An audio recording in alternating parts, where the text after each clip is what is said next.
Kejriwal budget की गिनाई खूबियां, विपक्ष को दिखाया आईना, कहा पार्टी की विचारधारा के 3 स्तंभ।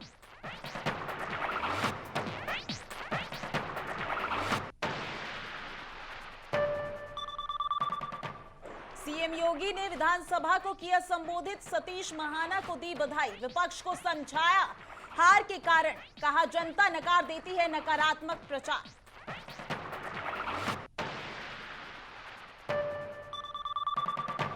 सीएम योगी पर इशारों में अखिलेश ने कसा तंज, यूपी असेंबली में संबोधन के दौरान कहा असेंबली का निर्माण सपा सरकार में हुआ।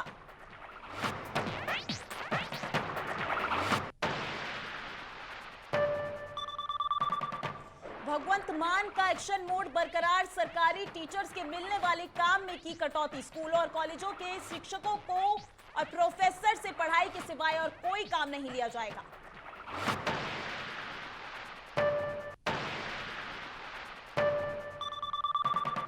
पंजाब के सीएम मान पर बरसे हरियाणा के सीएम मनोहर लाल खट्टर, कहा पहले फ्री बांटने का वादा करते हैं, बाद में कटोरा लेकर पीएम के पास पहुंचते हैं।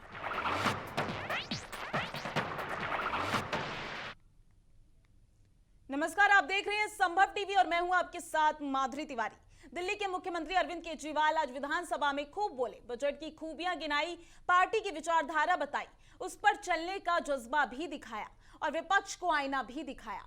कहा कि ये बजट आजाद भारत के इतिहास में एक रोजगार बजट पेश है।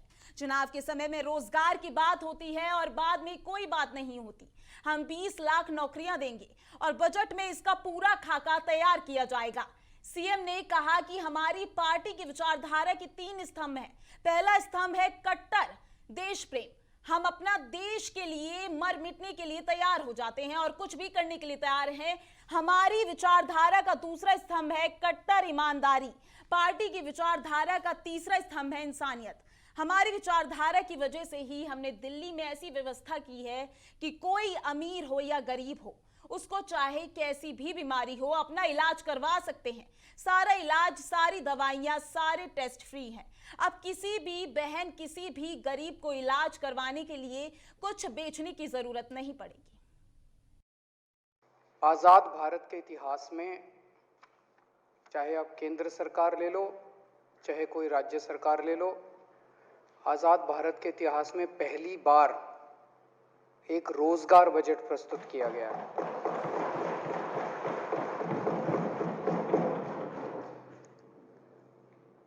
जिसकी चर्चा केवल चुनावी सभाओं में होती थी, चुनाव के पहले होती थी। हर पॉलिटिकल पार्टी चुनाव के पहले कहती थी हम आए तो हम 5 लाख नौकरी दे देंगे, हम आए तो हम 10 लाख नौकरी दे देंगे, ये कर देंगे, वो करो। फिर चुनाव जीतने के बाद कोई बात नहीं करता रोजगार की, उसके बाद तो फिर बंदर बांट होती है। पहली बार आजाद भारत के इतिहास में पहली बार हो रहा है कि एक बजट केवल और केवल रोजगार के इर्द गिर्द बनाया गया है, बच्चों को रोजगार देने के लिए बनाया गया, सबके घर में खुशहाली लाने के लिए बनाया गया है।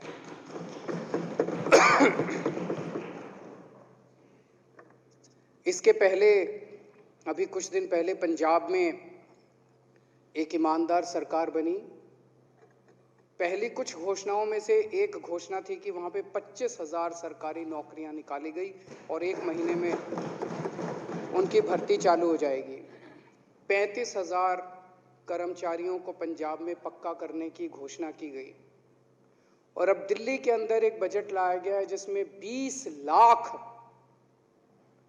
5 साल में 20 लाख, ये विधानसभा के अंदर हमारा कमिटमेंट है।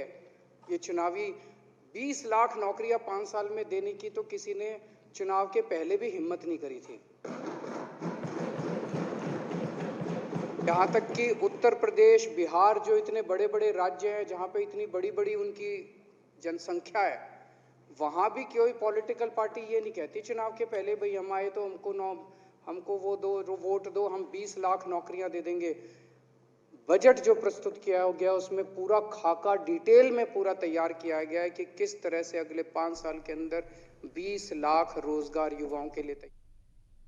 यूपी के मुख्यमंत्री योगी आदित्यनाथ ने उत्तर प्रदेश विधानसभा चुनाव 2022 में जीत के बाद पहली बार विधानसभा को संबोधित किया। उन्होंने विधानसभा अध्यक्ष पद पर सतीश महाना के निर्विरोध निर्वाचन के मौके पर विधानसभा में अपनी बात रखी। इस दौरान उन्होंने सतीश महाना को विधानसभा अध्यक्ष बनने की बधाई दी। उन्होंने इसे लोकतंत्र की एक स्वस्थ परंपरा करार दिया। उन्होंने कहा कि स्वस्थ लोकतंत्र में दलीय सीमाएं कभी बाधक नहीं बनेंगी। इस दौरान उन्होंने यूपी चुनाव 2022 में विपक्ष और अखिलेश यादव को हार के कारण समझा दिया। साथ ही सीएम योगी ने कहा कि जनता कभी नकारात्मक को स्वीकार नहीं करती। जनता कभी नकारात्मकता को स्वीकार नहीं करती, कभी नहीं। नकारात्मकता के लिए उसके हृदय में कोई स्थान है ही नहीं। यूपी असेंबली में संबोधन के दौरान अखिलेश यादव ने सीएम योगी पर इशारों में तंज कस दिया। अखिलेश ने विदेश जाने की बात का जिक्र करते हुए कहा कि सदन में कुछ सदस्य ऐसे हैं जो विदेश नहीं जाना चाहते।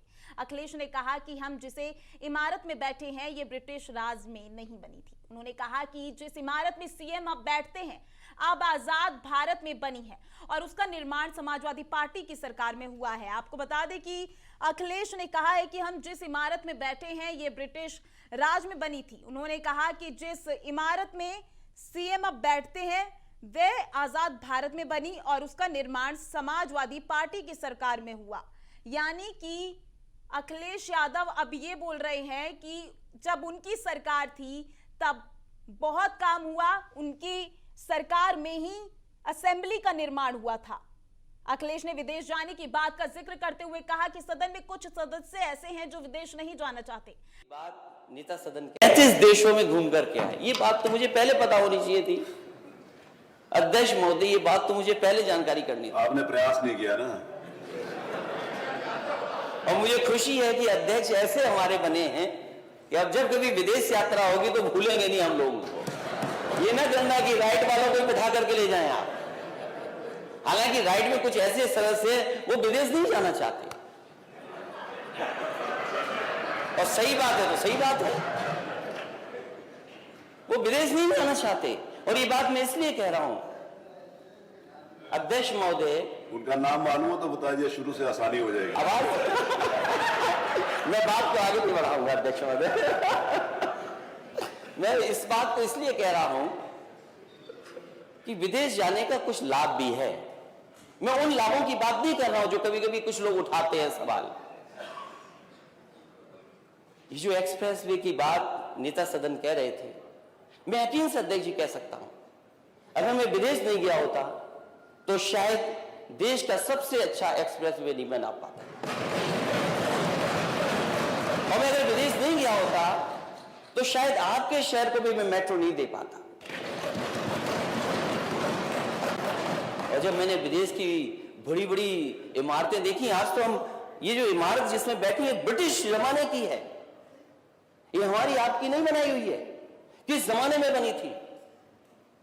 और मुझे खुशी है इस बात की कि चाहे हमने ब्रिटिश परंपरा को निभाया हो, आप छिपे नहीं हो, हमने घसीटना नहीं पड़ा हो, लेकिन नेता सदन जिस बिल्डिंग में बैठते हैं वो आजाद भारत में समाजवादियों की बनाई हुई है। अभी मैं उस बहस में नहीं जाना चाहता हूं कि टेबल बड़ी बजाई गई थी कि 3 लाख जाने कितना 1000 करोड़ की सहमति हुई है। अध्यक्ष जी, आप उस पद पर हैं, हम आपसे बहस नहीं करेंगे क्योंकि सच्चाई आप भी जानते हो, सच्चाई मैं भी जानता हूं। और जो सदस्य बोल रहे हैं अध्यक्ष जी, इनको कमरे में आकर बुला करके बता देना। अध्यक्ष महोदय, जो माननीय सदस्य बोल रहे हैं, मैं आपसे कहूंगा कि अपने कमरे में बुला करके उन्हें दिखा दीजिए, तो शायद मेरी बात